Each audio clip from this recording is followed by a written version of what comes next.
शुरुआत बड़ी खबर से। क्राइस्टचर्च की मस्जिद में हुए हमलों में मरने वालों की तादाद अब बढ़कर 50 हो गई है। इस हमले में 30 से ज्यादा अफराद अभी भी अस्पताल में जेर इलाज हैं,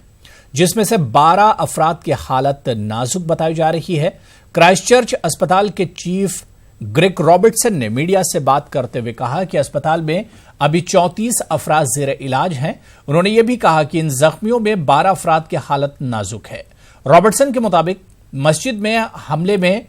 जख्मियों के इलाज के लिए अस्पताल में कई सर्जरियों को बर्खास्त किया गया है।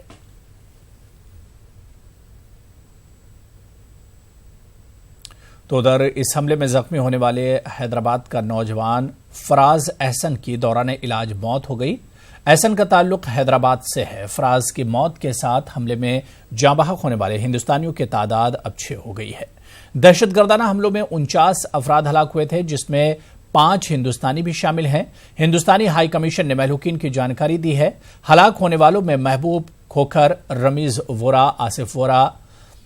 अनस अली बाबा, उजैर कादिर का ताल्लुक हिंदुस्तान से है। आगे बढ़ेंगे। जम्मू कश्मीर के जिला रामबन में जमीन खिसकने का हादसा पेश आया। इस हादसे में एक शख्स की मौके पर ही मौत हो गई, जबकि 4 अफराद जख्मी हैं। बताया जा रहा है कि यह हादसा जिला रामबन के इलाके बानिहाल के आड़मर्ग में पेश आया। हादसे में हलाक हुए शख्स की शिनाख्त आड़मर्ग के 33 साला मोहम्मद कासिम गुज्जर के तौर पर हुई है। हादसे में हुए जख्मियों को सब डिस्ट्रिक्ट अस्पताल बानिहाल मुंतकिल किया गया है। जख्मियों की शिनाख्त आड़मर्ग के मोहम्मद इकबाल, शब्बीर अहमद और नजीर अहमद के तौर पर हुई और पुलिस भी मौके वारदात पर पहुंच गई है। लोगों का कहना है कि इस इलाके में पुल नहीं है, जिसकी वजह से इन्हें मुश्किल रास्तों से सफर करना पड़ता है। कि देखो, हमें रास्ता रोड था, लेकिन पुल की वजह से ऊपर से जाना पड़ता है। देखो, अभी आपके सामने एक नौजवान की लाश है, लेकिन हमें ये गुजारिश कर रहे हैं कि हमें यहाँ पे पुल होना चाहिए ज़रूरी। बाबा से आड़मर्ग से बाबा बच्चे जा रहे हैं स्कूल में, कल ऐसा ही हादसा उनके साथ भी होगा। मैं ये गुजारिश करता हूँ कि हमें एक पुल यहाँ पे होना चाहिए।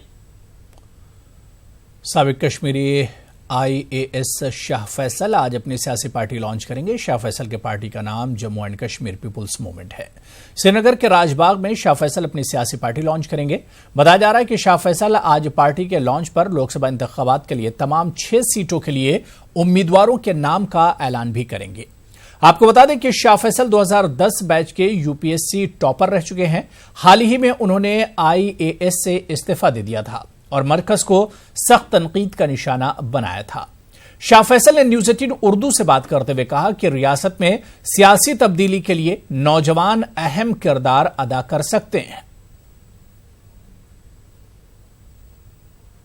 और चलिए इस खबर पर और अपडेट लेंगे। सनम तसद्दुक हमारे साथ और खासतौर पर श्रीनगर से हमारे साथ जुड़े हुए हैं। सनम तसद्दुक, कितनी देर में शाह फैसल का प्रोग्राम शुरू होगा? क्या कुछ एजेंडा और क्या कुछ प्रोग्राम है आज? अबू देखिए, अभी कुछ देर में यहाँ पे जो प्रोग्राम है वो शुरू होने वाला है। हालांकि 11 बजे का टाइम दिया गया था, लेकिन वहीं आज सुबह शाह फैसल की ओर से जो मीडिया कर्मियों को ये जो मैसेज आई कि जिसमें ये कहा गया था कि आधा पौना घंटा लेट हो सकता है, क्योंकि ट्रैफिक मूवमेंट ज़्यादा है जहाँ से लोगों को आना है, उसको देखते हुए शायद कुछ वक्त लगेगा और यहाँ पे लोग जमा होना शुरू हो गए हैं। और मैं अपने कैमरामैन को कहूँगा कि वो थोड़ा यहाँ पे आपको दिखाए कि यहाँ पे जो लोग हैं, जो तैयारियां हैं, हालांकि जो सिक्योरिटी है, सिक्योरिटी के भी बाज़ाब्ता तौर बंदोबस्त किया गया है, ताकि किसी तरह का कोई मतलब यहाँ पे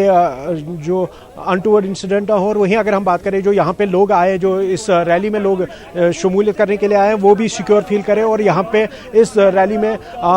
जो है वो पार्टिसिपेट कर सकें। और अगर हम बात करें, जो एजेंडा वही है जो अभी बात हमारी, जैसे कल भी हमारे एसोसिएट एडिटर शबीर साहब की बात हुई थी शाह फैसल से। उन्होंने ये कहा था कि नए लोगों की पार्टी है, नई सोच की पार्टी है और नए लोग जो है वो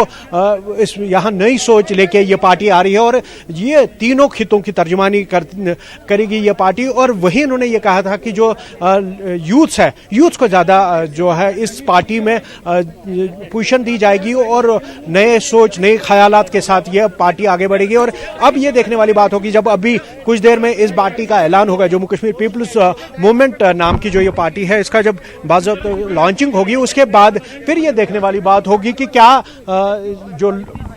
ये पार्टी है, क्या कुछ इनका मंशूर है, क्या कुछ इनके विजन है। और जो शाह फैसल की अगर हम बात करें, जैसे उनको एडमिनिस्ट्रेटर लोगों ने एक्सेप्ट किया, क्या वो अपनी जो पहचान है वो सियासी मैदान में भी बना पाएंगे, क्या वो छाप ये यहाँ पे भी छोड़ पाएंगे। और हालांकि जो नए चेहरों की बात की जा रही है, नए चेहरे लेके ये जमात आ रही है, नई सोच को लेके ये जमात आ रही है, और एक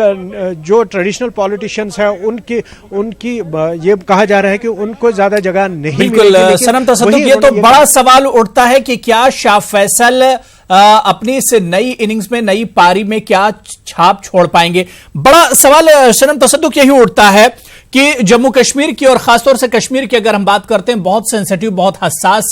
ये रियासत है और यहां पर इलाकाई पार्टियां बड़ी मजबूत रही, चाहे पीडीपी की बात करें, एनसी की बात करें या नेशनल पार्टी कांग्रेस की अगर हम बात करें, बड़ी मजबूत पार्टियां। और ऐसे में शाह फैसल का सियासी सफर शुरू करना, अपनी सियासी इनिंग्स की शुरुआत करना, कैसा ये सफर रहेगा, क्योंकि पहले से कई बड़ी पार्टियां, रीजनल पार्टियां मौजूद हैं। देखिए, अगर हम बात करें रीजनल पार्टीज की, अगर हम बात करें तो यहाँ पे अगर हम कुछ वक्त पहले 10-12 साल पहले जाएं तो यहाँ पे कयाम हुआ था Jammu Kashmir peoples democratic party का, पीडीपी का। और पीडीपी ने जो ही मतलब जो उनका डेब्यू इलेक्शन था उसमें उन्होंने 16 सीटें ली थी, यानी कि 16 सीट्स पे ही उन्होंने कांग्रेस के साथ मिलकर न सिर्फ हुकूमत बनाई बल्कि चीफ मिनिस्टर पोस्ट भी उन्होंने अपने नाम कर लिया। और यहाँ पे अगर बात करें, जो यहाँ पे सबसे पुरानी जमात जो है नेशनल कॉन्फ्रेंस है, और हालांकि के जो काफी मतलब यहाँ पे ग्रास रूट पे काफी उनकी मजबूती है और इस बार भी काफी वो मजबूती से एक मतलब अल्टरनेट है, क्योंकि जो आपको पता ही है कि जो पीडीपी और बीजेपी की सरकार जो पहले रही है उनकी नाकामियों का फायदा ज्यादा अगर किसी जमात को होगा तो वो नेशनल कॉन्फ्रेंस को ही होना है। हालांकि उसके साथ फिर सजाद लोन की पीपल्स कॉन्फ्रेंस भी आई है, उन्होंने ये कहा कि ये मीरास नहीं है नेशनल कॉन्फ्रेंस की कि पीडीपी और नेशनल कॉन्फ्रेंस आपस में जो पावर को शेयर करते रहे। लेकिन वही अगर बात करें तो नई जमातों के लिए, जैसे पीडीपी ने जब सियासत में कदम रखा था तो उन्होंने 16 सीट्स ली थी और उसके बाद हुकूमत भी की थी, और वही अब इस बार नेशनल कॉन्फ्रेंस और पीडीपी के खिलाफ हालांकि कुछ नाराजगी लोगों में है जो उन्होंने बीजेपी के साथ मिलाया था, लेकिन जो नई जमातें हैं हमारी जो पीपल्स कॉन्फ्रेंस है या फिर शाह फैसल की पीपल्स मूवमेंट है, इसमें एक नई सोच है, नए जो सपने हैं जो लोगों को दिखाए जा रहे हैं, और ये कहा जा रहा है कि जो अभी तक 70 साल में जो नहीं हो पाया वो अब होगा, और लोगों जो भी पार्टी बनेगी तो वो लोगों की तर्जुमानी करती नजर आएगी। और हालांकि अभी 2 दिन पहले हमारी जब नेशनल कॉन्फ्रेंस के सदर से भी बात हुई थी, उन्होंने ये भी कहा था कि उनकी भी ये कोशिश होगी कि जो यहाँ पे जो अभी तक हुआ उससे हटके, जो ट्रेडिशनल पॉलिटिक्स से हटके काम करने की जरूरत है, चाहे वो हालात हो या चाहे फिर यहाँ पे जो प्रॉब्लम्स बाकी है उनको मद्देनजर रखते हुए। जी बिल्कुल, जाहिर सी बात है सनम तसद्दुक कि शाह फैसल कश्मीर और जम्मू कश्मीर के रियासत के आवाम का कितना दिल जीत पाते हैं तो आने वाला वक्त बताएगा। लेकिन बड़ा सवाल ये उठ रहा है सनम तसद्दुक कि लोकसभा चुनाव से पहले शाह फैसल का ये कदम, क्या कुछ इशारे मिल पा रहे हैं, क्या कोई नेशनल या रीजनल पार्टी के साथ क्या इत्तेहाद भी कर सकते हैं, किस तरह की उनकी सियासत होगी आने वाले दिनों में, और क्या आज ये मौका बड़ा मौका है, क्या लोकसभा चुनाव के लिए कुछ बड़े ऐलानात भी कर सकते हैं शाह फैसल? देखिए, यहाँ पे अभी जो अगर हम बात करें, जब भी कोई भी पॉलिटिकल पार्टी आती है उनका यही होता है कि वो अपने बूते पे जो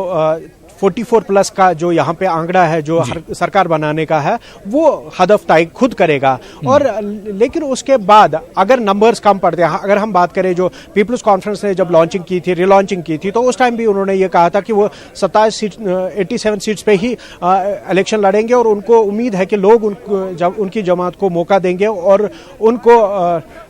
उनके हाथ में अपना जो सरकार है वो देंगे। वही अगर शाह फैसल की बात की, जब उन्होंने सियासत में आने की बात की तो उन्होंने भी कहा कि वो ज़्यादा से ज़्यादा सीट्स पे जो नए चेहरे ला के एक तर्जुमानी देना चाहते हैं। हालांकि कल भी उन्होंने ये बात कही कि जो इनकी जमात है वो सिर्फ कश्मीर सेंट्रिक पॉलिटिक्स नहीं करेगी, वो जम्मू कश्मीर और लद्दाख तीनों खितों की तर्जुमानी करेगी और तीनों खितों के लोगों को वो इस पार्टी में जगह देंगे। और अब ये देखने वाली बात होगी कि अभी जो आज रैली होगी इससे साफ होगा कि क्या कुछ इनके जो एजेंडाज है, कैसे वो इनका विजन है, क्या आगे कैसे वो चला जाए, कैसे वो जो ट्रेडिशनल पॉलिटिक्स है उससे हटके वो इस बार क्या लोगों को यहाँ पे क्या चीजें लाते हैं सामने। हालांकि वो अभी कुछ देर में साफ हो जाएगा और उसके बाद इस लॉन्चिंग सेरेमनी के बाद जो नए चेहरे आएंगे उनके साथ मीटिंग होगी, फिर एजेंडा तय होगा कि कैसे जो अभी जो इलेक्शंस होने वाले हैं, चाहे वो अभी पार्लियामेंट्री इलेक्शंस होने वाले हैं उसमें क्या वो 6 के 6 सीट्स पे अपने उम्मीदवार खड़े करेंगे और फिर उसके बाद जो बात हो रही है कि जो यहाँ पे असेंबली इलेक्शंस है जो रमजान के बाद और अमरनाथ यात्रा से पहले कराने की बात करी जा रही है जो जून के महीने में कमोबेश पड़ता है, तो उसके लिए क्या कुछ इनका विजन है, कैसे वो देख रहे हैं कि यहाँ की अभी तक जो 70 सालों में जो पॉलिटिक्स हुए उस पर ये क्या सोचते हैं और क्या कुछ उसमें वो नयापन लाने की जरूरत समझते हैं, कहाँ पे वो बदलाव लाने की जरूरत समझते हैं। हालांकि एक बात तो उन्होंने साफ कर दी कि उनके साथ जो है वो नए चेहरे होंगे, फ्रेशर्स होंगे। बिल्कुल जाहिर सी बात है कि शाह फैसल एक तरह से डेब्यू तो लोकसभा चुनाव में कर रहे हैं, लेकिन उनका जो टारगेट है वो असेंबली चुनाव है। सनम तसद्दुक, जो रीजनल पार्टियां, जो नेशनल पार्टियां हैं, शाह फैसल को हो सकता है उतनी अहमियत ना दे रही हूं, लेकिन अगर हम अवाम की बात करें जिसकी अदालत में अब शाह फैसल को जाना है, जिनके लिए शाह फैसल को एक लंबी लड़ाई लड़नी है, अवाम का क्या कुछ रिएक्शन, क्या कुछ अवाम का कहना है शाह फैसल के इस कदम को लेकर? जी अबू, अगर हम बात करें, जैसे मैंने इससे पहले भी आपसे बात की तो मैंने कहा कि जब शाह फैसल ने जो इस्तीफा दे के पॉलिटिक्स में आने की बात की, मेन स्ट्रीम पॉलिटिक्स में आने की बात की, तो तब मिला जना रिस्पांस। हालांकि काफ़ी सुर्खियों में रहे शाह फैसल और सोशल मीडिया पे काफ़ी वो उनके चर्चे हुए और कई लोगों ने उनको सपोर्ट किया। हालांकि जो यूथ्स की अगर हम बात करें तो यूथ्स को एक उम्मीद नज़र आ रही है इनमें कि शायद कुछ बदलाव हो, कुछ जो यूथ को लेके उनका विजन है, क्योंकि ये खुद नौजवान है और नौजवानों की जो मसले मसाइल है उनसे ये खुद वाकिफ है, कैसे क्या प्रॉब्लम्स और जम्मू कश्मीर में जो हालात है उनसे भी ये बाखबर है और यहाँ पे जो सिचुएशन है उससे ये पूरी तरह से वाकिफ है। तो उससे देखते हुए लोगों को एक उम्मीद है कि शायद शाह फैसल कामयाब रहे। हालांकि जो उनका मुकाबला बड़े चेहरों के साथ रहेगा, जैसे मैंने अभी कहा कि हालांकि जो पार्लियामेंट इलेक्शन उतना बड़ा नहीं है, सिर्फ 6 सीटें हैं, उतना मतलब उसका इतना बड़ा रोल भी नहीं है हमारा पार्लियामेंट में रहता है, लेकिन जो असेंबली इलेक्शंस है जो जहां पे 87 सीट्स है, अब ये देखने वाली बात होगी कि कितनी सीट्स पे अपने उम्मीदवारों को खड़ा कर देते हैं और कौन चेहरे हैं और जो उनके मदमुकाबल, चाहे वो पीडीपी से हो, नेशनल कॉन्फ्रेंस से या पीपल्स कॉन्फ्रेंस से जो चेहरे हैं उनको वो कैसे मुकाबला, क्योंकि इनके जो चेहरे होंगे वो कमोबेश नए चेहरे होंगे और नए चेहरे कैसे उनको टक्कर दे पाएंगे जो यहाँ पे बिल्कुल जाहिर सी बात है जो इतनी पुरानी पार्टियां, रिवायती पार्टियां हैं, उन्हें किस तरह से शाह फैसल पछाड़ पाएंगे, उनका मुकाबला किस तरह कर पाएंगे, यह भी देखना बहुत अहम होगा। बहुत बहुत शुक्रिया हमारे साथ जुड़ने के लिए सनम तसद्दुक। आप नजर बना रखिए इस प्रोग्राम पे।